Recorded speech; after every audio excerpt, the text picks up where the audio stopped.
खुशामदीद आप सबका हमारे चैनल सब्ज़ी गार्डन में। मैंने बहुत दिनों से गार्डनिंग से रिलेटेड वीडियोस अपलोड नहीं की थी।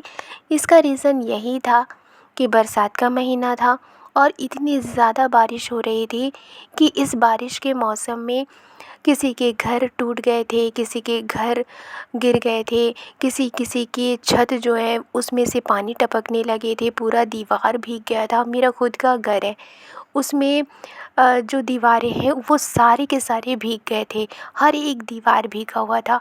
तो ऐसे में क्या हुआ कि छत के ऊपर जो गमले थे उसमें जितने भी पौधे लगे हुए थे, एक तो पानी की वजह से वो सारे के सारे ख़राब हो गए थे, उसमें कीड़े लग गए थे और अनवांटेड प्लांट्स भी उग आए थे। तो जो पौधे लगे हुए थे उसमें से मैंने हार्वेस्टिंग ले ली थी, जितना मुझे हार्वेस्ट करने को मिला था, और मैंने ऐसे ही छोड़ दिया था। क्योंकि गमले में जब आप पौधे लगाते हैं ना, तो उसमें गमलों में पानी जमा हो जाता है और पौधों के रूट भी डैमेज हो जाते हैं, बहुत ज़्यादा केयर करना पड़ता है। लेकिन अगर आप ज़मीन में लगा रहे हैं तो ऐसे पौधे सही से ग्रो करते हैं, लेकिन गमले के जो पौधे होते हैं उनको ज़्यादा केयर करना पड़ता है।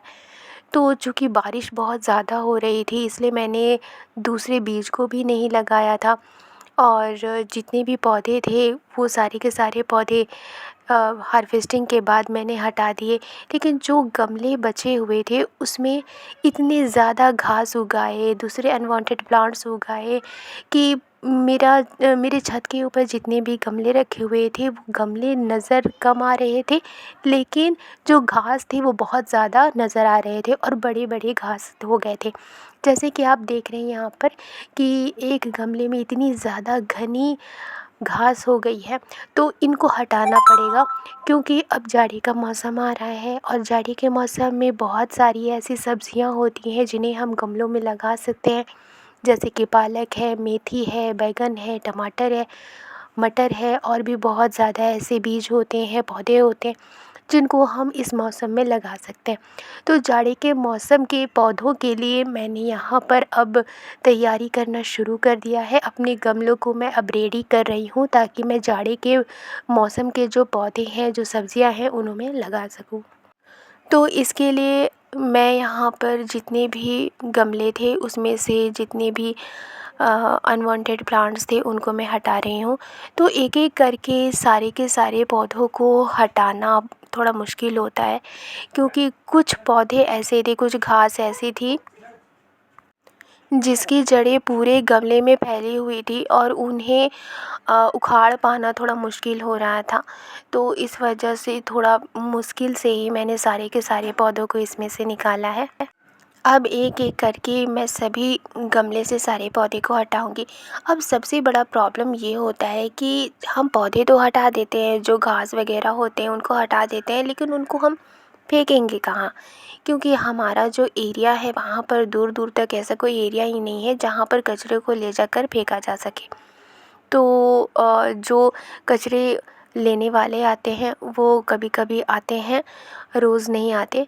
तो इतने सारे घास को भी तो वो नहीं लेंगे, इतने सारे अनवांटेड प्लांट्स को मैं क्या करूं? तो मैंने ये सोचा कि इतने सारे अनवांटेड प्लांट्स को फेंकने से अच्छा है कि मैं इसको रीयूज़ करूंगी।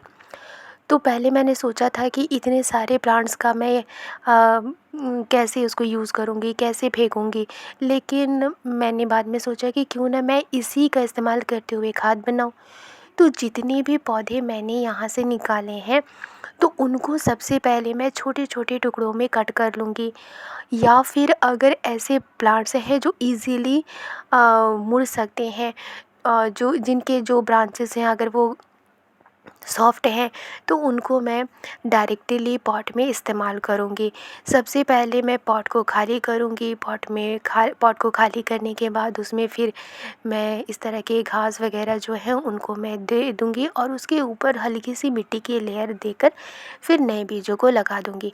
तो सबसे बड़ा फ़ायदा ये होगा कि मेरे छत के ऊपर इतने सारे जो घास निकले हुए हैं और अनवांटेड जो प्लांट्स हैं उनको तो मैं बाहर नहीं फेंकूँगी। फ़ायदा है ये है कि इसका मैं खाद में इस्तेमाल करूँगी।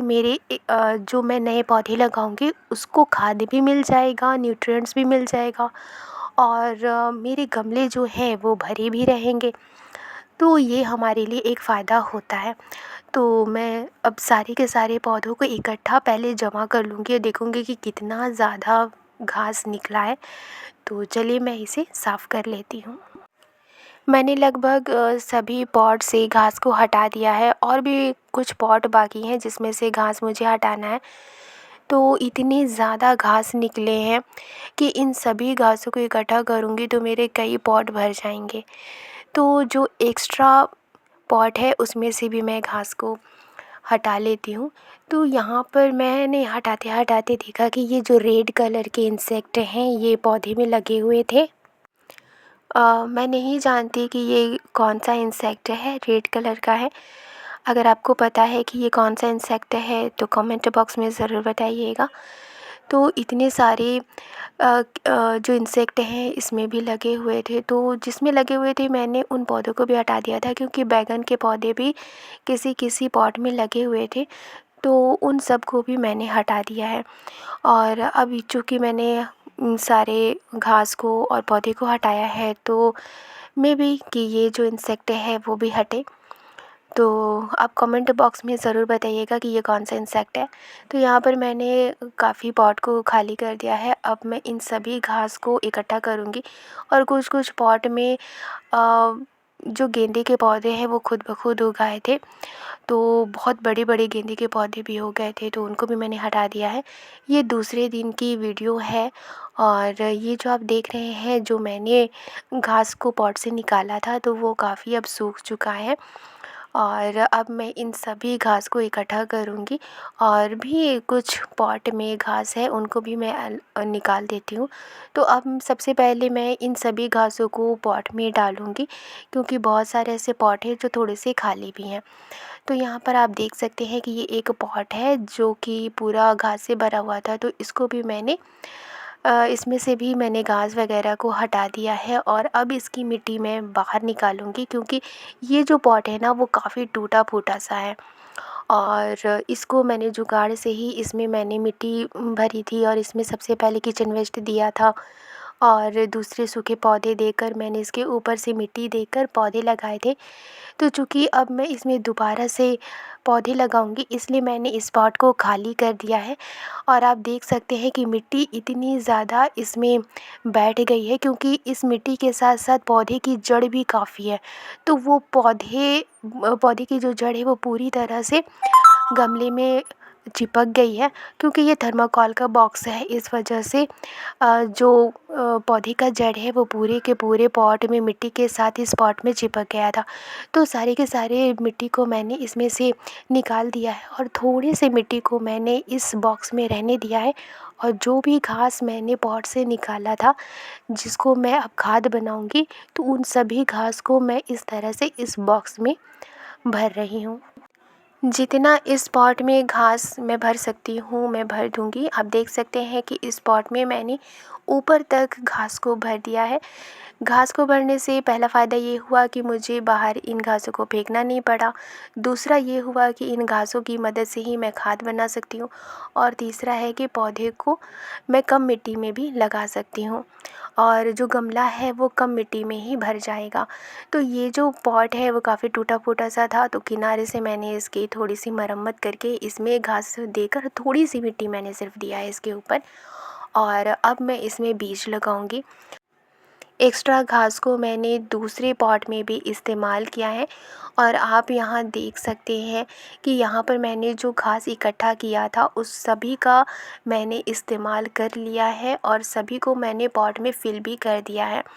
और कुछ कुछ ऐसे पौधे भी थे जो कि बोरियों में भी लगे हुए थे, जैसे कि कुछ गेंदे के पौधे भी उगाए थे, उन सभी को भी मैंने हटा दिया है क्योंकि अब मैं गेंदे के छोटे छोटे पौधे को लगाऊंगी।